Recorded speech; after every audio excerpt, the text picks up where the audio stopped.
Hustle and progress are not the same. I spent the first few years of my agency working more hours, pushing harder and harder every time growth felt slow. What I didn't realize that I was stuck in the same place with no real progress or growth. It took me a while for me to even figure out that does not equal success, and I was just confusing them in the first place. Since then, I've spent over 9 years in the industry, first running my own agencies and then building a platform now that's used by hundreds of agencies across the world. I've seen all the ins and outs of what it takes to succeed, and I'm sharing them with you here so you can implement them, avoid the mistakes I made, and scale a lot faster. Let's get right into it.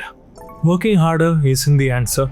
This is the mistake I made for years. I believed that working more hours, saying yes to more clients, and doing more of everything was how you grow your business. You can put in 70-hour work week, hit every deadline, and still lose the client because you were too buried in the work to notice you were misaligned. I thought I already had the answers. That kept me stuck longer than anything. That kept me from asking for help, looking for mentors, and learning from people who were further along. So instead of trying to work through the same problem alone, I started asking who has already solved the problem that I'm dealing with right now. What do they know that I don't? Because more effort without stopping to ask better questions just means you get further in the wrong direction even faster. The principle now I look back to is sharpen your axe before you swing harder. And saying yes to everything is another mistake I made too often. When you say yes to everything, the wrong client starts filling the space that good clients should be in. Good clients pay you more and care about your growth and come to you for your core expertise. But with bad clients, you end up always busy, never actually scaling, and just grinding your energy for time stuck in the same place. I was working with a media business to whom I had done enough free work on top of the existing work. I gave them even full access to my team and finished one work after another. But when it was time to collect the money, they disappeared, never returned calls or messages. While my biggest customer, who was paying me the most, was using half his paid capacity, he silently churned. I wish I'd learned about good versus bad clients sooner. Now, working on the right things for right clients will only get you halfway there. The other half is how your clients actually see you, which is just as important. But real quick, before we keep going, one of the things that keeps agencies stuck in vendor mode is the time they burn on reporting and data tracking. I built my platform 2-minute reports to handle that for you. It connects all your ad platforms and sends reports to clients automatically and preps your team with insights. You can try it for free by clicking on the first link in the description. Now back to it. Think like a partner, not as an agency. The thing that helped me solidify my place in client's checkbook was stopping thinking of myself as a vendor and starting to think like a strategic partner. That one distinction changes everything about how you position yourself and how the client sees you. You want to be showing up as a CMO, as the head of performance, as the expert who helps clients figure out what to focus on, show them the way, and then actually help execute it. It's important you understand the difference. A vendor is managed, a partner is consulted. A vendor sells hours, a partner sells outcomes. A vendor executes the plan, a partner is the one who actually builds the plan. This is more important that AI can now do most of the work that traditional agencies do. A vendor can be replaced by a true partner, cannot be replaced by AI. I did a full video about AI and how agencies should be prepared. I link it at the end of this video.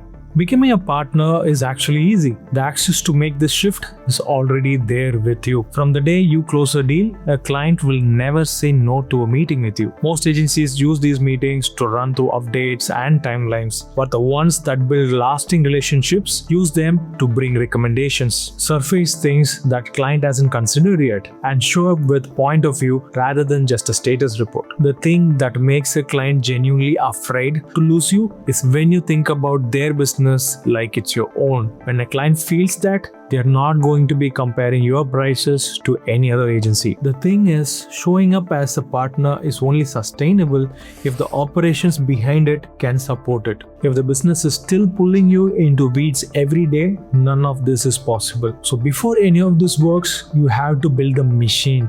Build the machine before you scale it. One thing I'd go back and tell myself is to build the business properly before trying to scale it. What I see happen all the time is agencies take on more clients, hire a few people reactively, and assume the structure will figure itself out. They hire for the work they have right now, not for the work they're about to have. And the quality starts taking a hit before anyone sees it coming. Something that took me a long time to figure out was how to build a team that could actually make decisions without me in the room. That means developing real leaders inside the business, giving people enough ownership that they can handle problems without coming to me every time. Because if every client problem has to come to you personally, you haven't built an agency, you've built a job. After years of trying to figure this out on my own, the framework that finally gave me a clear operating blueprint was from the book Traction by Gino Wickman. The core idea is that before you scale, you need three things: the right people in the right seat, a short list of priorities the team is actually working towards, and a weekly rhythm to check on both. Without those foundations, growth doesn't fix the chaos, it just adds fuel to fire. And on the client side, being selective about who you take on is part of keeping the business healthy. Not every client relationship has a long future because not every client wants to be a partner. Some just want tasks completed. While that can be steady work short term, those relationships will have a ceiling. The agencies that scale cleanly protect their capacity for clients who actually want them involved in the decisions. If you don't say no, your yes is meaningless. Once you got the operations working, the three principles. When you look back across everything I learned, building agencies and working closely with hundreds of them, these three principles show up every single time. The first principle is relationships over transactions. A transaction ends when the invoice is paid, but the relationship outlasts a bad month. It sends you clients you never had to pitch. The agencies that grow without constantly having to win new clients are the ones that prioritize protecting every single client relationship. The second principle is accountability, and my version of it is unconditional.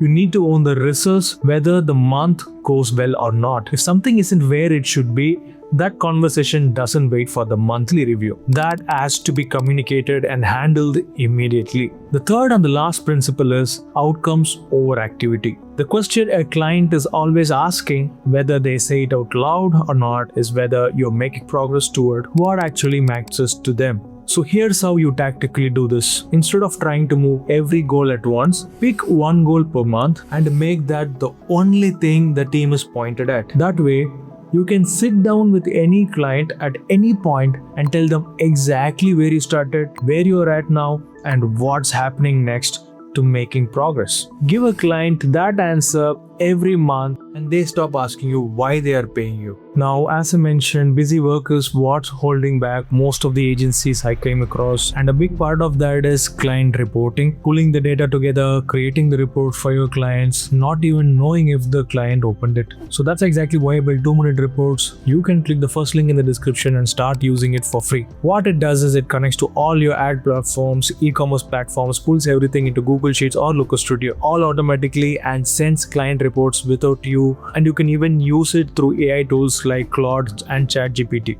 Again, if you want to try it for free, click the first link below this video. And if you want to see how AI is going to change the way agencies operate, then watch this video next.